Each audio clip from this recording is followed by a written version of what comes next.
Ayrılık akşamı duvarda asılı resminde bir benden bir sen geçiyor. Ah, kaç mevsim, kaç mektup yaksın da bilmedim, hasretinden ölmedim. Geçecek, bütün bunlar geçecek, inanma, yalan hepsi sevgili.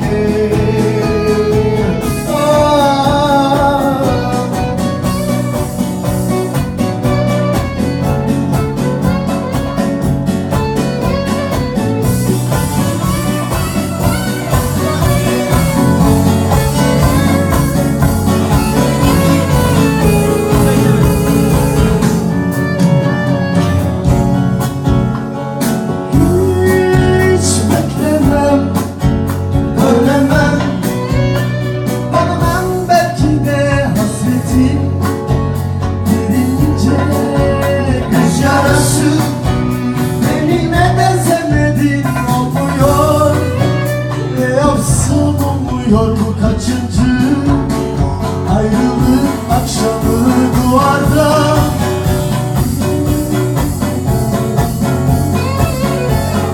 Sen geçiyor.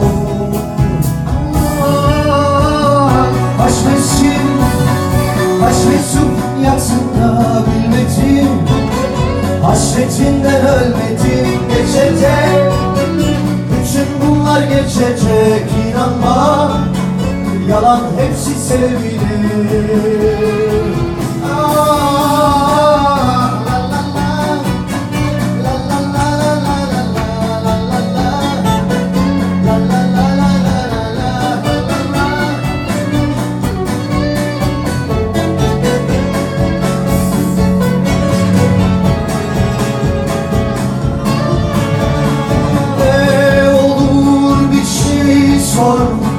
Döneceğim, döneceğim sana, takvim sorup ne olur.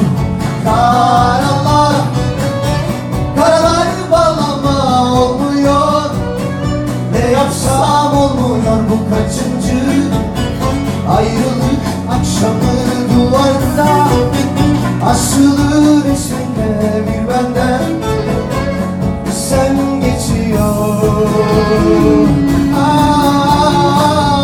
Kaç mevsim, kaç mektup yaksın da bilmedim, hasretinden ölmedim. Geçecek, bütün bunlar geçecek, inanma, yalan hepsi sevgili.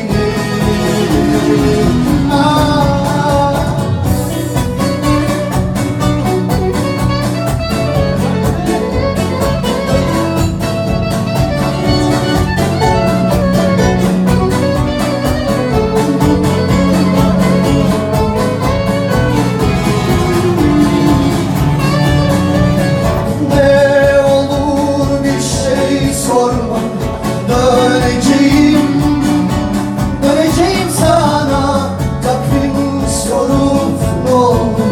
Karalar, karalar bağlama olmuyor, ne yapsam olmuyor. Bu kaçıncı ayrılık